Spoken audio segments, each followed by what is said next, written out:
일반 개미 투자자에게는 한국과 미국의 그냥 인덱스 ETF를 추천한다라고 하시는데 그 이유가 뭘까요? 그 이유가 개인 투자자들이 개별 주식을 해서 인덱스를 이기는 확률이 좀 낮기 때문에 예. 그렇고요. 개인 투자자들이 이 종목의 실적 발표 일정이나 이런 거를 챙기기가 사실 어려울 수도 있어요. 그래서 저 같은 경우는 어디서 나오고 언제 챙겨야 되고 공시가 나오면 이게 무슨 내용인지 알아서 대응을 할 수가 있는데 그거를 대응할 수 있는 준비가 안 됐고 난 그 지식이 없다. 그런데 예. 주식 투자를 한다.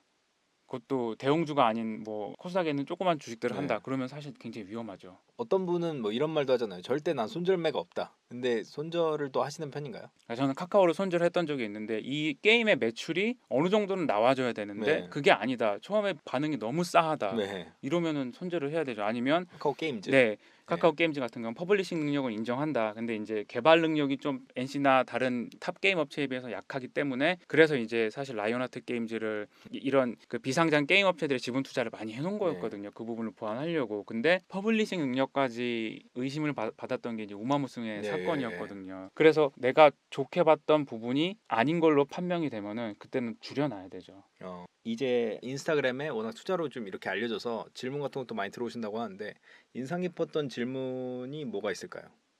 저는 사회 초년생인데 예. 투자 어떻게 하면 음. 좋겠냐, 금액을 얼마 모아놨는데 어떻게 하면 좋겠냐, 이런 질문. 아까 그 금액을 네. 어떻게 하냐에 대해서는 아까 답변을 드렸고, 사회 초년생이면은 잃지 않는 것도 투자거든요. 네. 그래서 정기예금, 수시 입출금 가능 금융 상품 중에 금리가 높고 안전한 거를 찾아서 거기에 자금을 예치하는 것부터가 그게 투자예요. 그게 음. 투자의 첫걸음이에요. 제 생각에는. 음. 그래서 이 위험 자산에만 자산을 배분해 놓지 말고 그 안전 자산에서도 어떤 게 안전하고 어떤 게 높은 이자율을 주는지 알아보는 행위 자체가 투자의 첫걸음이라고 생각하거든요. 어. 그래서 잃지 않는 것도 투자입니다. 그래서 그거부터 시작하는 게 예. 네.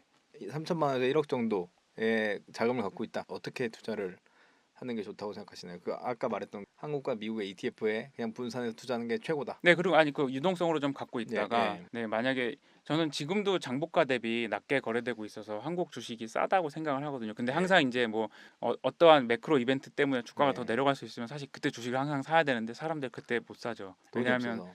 돈이 없고 너무 무섭고 더 예. 내려갈 것 같고. 근데 이제 1년 후에 2년 후에 이미 많이 물려 봤을 있어서. 때 그래서 예. 시점까지 분산 투자하라고 하는 겁니다. 네.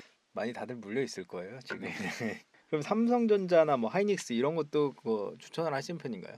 저는 사실 그 IT 섹터가 지금 좋은 것 같지는 네. 하이닉스 같은 경우는 내년에 적자 전환할 거라는 음. 의견이 되게 많고, 예. 삼성전자도 네. 감히 뭐 30% 40% 보는 애널리스트도 있잖아요. 음. 저는 제가 사실 그들보다 그 섹터를 제가 더 잘 알겠습니까? 그들이 네. 더 잘 알겠죠. 근데 만약에 저는 삼성전자를 기본적으로 매수를 해서 항상 들고 가는 입장에서는 네. 지금 가격은 싸다고 생각합니다. 네, 6만 네, 원은 싸다. 네, 네. 예. 지금 사면 뭐 5년 뒤에는 이거보단 더 올라가 있을 것 같다. 5년이 아니라 한 3년 뒤에도 더. 3년 뒤에도. 네, 네, 근데 네, 물론 지금 반도체나 뭐 이런 쪽이 안 좋긴 하지만 네, 네. 그러면 삼성전자 사실 거예요? NC 사실 거예요? 저는 항상 둘 다 갖고 있기 때문에 네. 그러니까 만약에 더 사고 싶다. 지금 더 사고 싶다. 예. 지금은 약간 NC가 맞는 것 NC. 같은데요. 근데 NC. 그 이런 이거는 또 내용은 네네네. 다 그냥 투자에 참고는 하지 마시고 재미로 들으세요. 네. 예, 지금 어차피 유튜브에서 막 엄청 4천 간다 하시는 분들 다 네. 말 믿었다가 저도 이렇게 물려 있는데 그냥 이렇게 그냥 어떤 생각인지 들어보는 시간, 어떤 논리인지 들어보는 시간인데요. 개별로 이제 들어가고 싶다라고 하면은 뭘 가장 중요하게 생각해야 될 것 같으세요? 일반 투자자들이. 개별 주식을 예, 한다고 사고 싶다. 하면 나 코스닥 개잡조 한번 너무 사고 싶다. 이거 좀 탐난다. 그걸 안 하는 게 예, 그냥 네, 그건 하지 말고 정답입니다. 그러십시오. 네. 코스닥에서 뭐 한 천억 이하는 시총 천억 이하는 아예 건들지 말자. 만약에 그 회사를 A부터 Z까지 다 한다. 예, 그래서 어떠한 공시가 나오면 이게 무슨 내용인지 난 예, 정확하게 알고 있다. 예, 뭐 해도 되겠죠. 근데 그런 경우가 아닌 경우도 예, 많고, 또 작은 회사들은 그 내부 통제가 제대로 안 돼 있는 경우도 예, 많고 하니까 자기가 감당할 수 없는 리스크는 걸지 않는 예. 게. 투자를 하시면서 가장 크게 수익이 났던 때는 언제예요? 뭐, 저는 뭐 엄청나게 크게 수익이 났던 적은 없던 것 같아요. 소위 뭐 1루타, 2루타 뭐 이런 말 하잖아요. 저는 그냥 인덱스보다 조금 더 먹자, 예, 이게 예, 그 목표이기 때문에. 예. 네, 베타보다는 조금만 더 가져가자. 네, 항상 그렇게 안정적으로. 네, 네. 그럼 익절은 언제 하시는 거예요? 그러니까 내가 생각하는 가격이 왔다. 그럼 그냥 익절이죠. 그 네. 삼성전자는 그럼 언제 익절했어요? 삼성전자는 지금 약간 손실인 상태고요. 근데 만약에 더 내려온다 그럼 그냥 더 사는 거고요. 비중을 주식을 좀- 그냥 인덱스 펀드처럼 그냥 계속 좀 가져가는 거예요. 그리고 사실 저는 이제 커버드 콜이라 그래서 예, 콜옵션을 예. 매도해서 약간의 그 보험을 들어놓는 게 있거든요. 해지를 좀 하는 게 있거든요. 예. 그렇게 가져간다. 네, 네. 근데 그 삼성전자를 예를 들면 비중을 좀 늘렸다가 줄이는 타이밍이 언제였어요? 줄이는 타이밍이요. 예. 가장 최근에는 CPI 때문에 예. 주가 올랐을 때 네. 그때 줄였죠. 아 그래요? 네, 네. 최근에 좀 줄이신 거네요. 98,000원 이럴 때. 그때요. 예. 그때는 삼성전자 없었죠. 아 그때 네. 없었어요. 네, 지금 네. 충분히 내려왔다 싶을 때 이제 사신 거네요. 네, 네. 지금 사시면 거의 평단하고 비슷할 것 같습니다. 예. 그래서 ETF 중에서는 네. 뭐 따로 어떤 종목 섹터는 안 하시고 인덱스만 아, 하시나요? 그 ETF 중에서도 만약에 그러니까 저는 이제 게임주 중에서도 이제 뭐 NC나 이런 거를 분석해보고 네. 이렇게 NC가 좋은 것 같다 그럼 NC를 사고 이렇게도 하잖아요. 근데 게임 ETF도 우리나라에 예. 세 종류가 상장이 돼 있고요. 예. AUM이라 그래야 되는데 그 Asset Under Management라고 해서 그 ETF에 그 순자산이 꽤 많이 올라갔었어요. 그래서 그렇게 접근을 해도 되고 그리고 미국도 게임 ETF가 글로벌 X 게임 ETF가 상장이 돼 있거든요. 그래서 그런 거 해도 되고 추천은 하시나요? 게임 ETF로도? 네, 그 괜찮은 ETF들입니다. 그 어. 인덱스를 잘 따라가고 있는 ETF들입니다. 뭐 게임을 좋아하시면 약간 엔터테인먼트 이쪽도 좋아하실 것 같은데 그렇진 않으세요? 뭐 엔터 엔터 사업. 중에는 뭐 예. SM도 최근에 괜찮고 우리나라 엔터 산업이 그러니까 이제는 글로벌이잖아요. 한국 예. 엔터는 기본적으로 다 글로벌이거든요. 이제는 음. 다 예전에는 한국에만 있다가 이제 이게 동아시아까지 갔다가 음. 그다음에 이제 글로벌이거든요. 음. 한국 엔터는 장기적으로 살만하다고 생각합니다. 아주 무거운 뭐 중후장대 사업이라고 하잖아요. 소위 네, 뭐 네.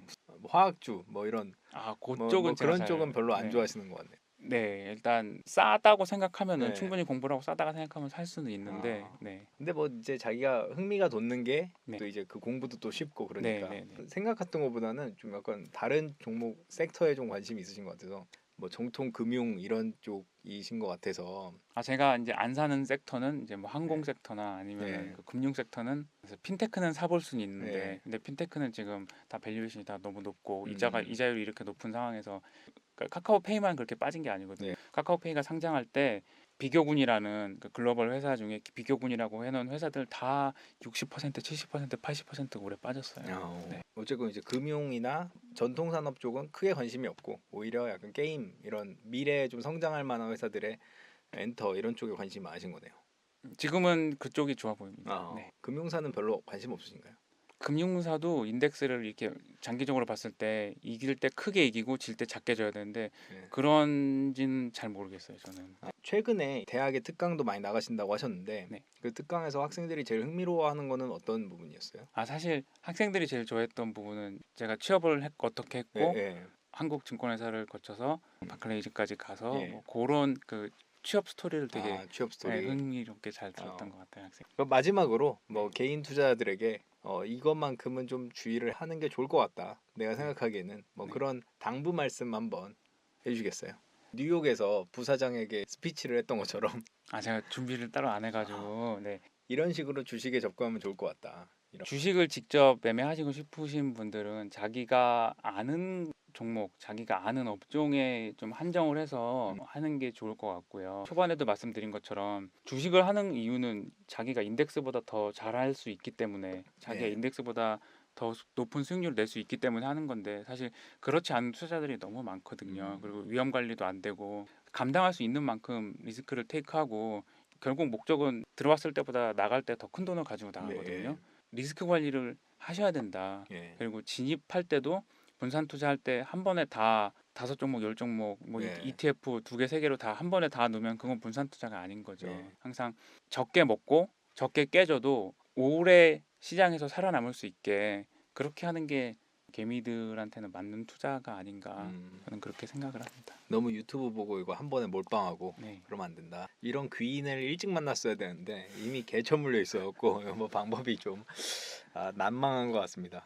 그리고 마지막으로 유튜브도 하시니까 유튜브 이름 한번 얘기해 주시죠. 제가 코로나 와중에 한국말을 이제 하나도 안 하더라고요. 그러니까 회사에 네. 출근해서도 그래서 아무 말 대잔치라도 하자. 그래서 제가 뱅커 형이라는 예. 유튜브 채널을 만들었는데 사실 나는 솔로 나오기 한 3개월 전부터는 영상 업로드를 하나도 안 했어요. 네. 그러니까 홍보 논란 있을 수도 있고 예. 하니까. 근데 이제 최근엔 다시 하나 둘씩 영상 업로드를 하고 있거든요. 어떤 그래서 내용인가요? 주식 관련 내용, 일렉트로닉 트레이딩 관련 예. 내용, 주식 관련 내용, 재테크 관련 내용은 다 다루려고 합니다. 그리고 예. 뭐 일상도 좀 올릴까 좀 그런 생각도 좀 하고 있습니다. 주식 관련이나 뭐 이런 궁금하신 점 있으시면 거기 가서 이제 댓글도 달고 뭐 네. 어디 종목 좀 찍어주세요. 픽 아 좀 해주세요. 그러면은 이제 제가 픽은 못 해드립니다. 네, 픽은 못 해드리지만 뭐 구기 영수의 어떤 투자 논리를 들으시려면 그 채널 가서 이제 또 접하시면 될 것 같습니다. 뱅커 형. 네. 오늘 그럼 여기까지 할까요? 네. 여기까지 하겠습니다. 끝. 구독, 좋아요, 알림 설정까지 부탁드립니다. 20만 가자!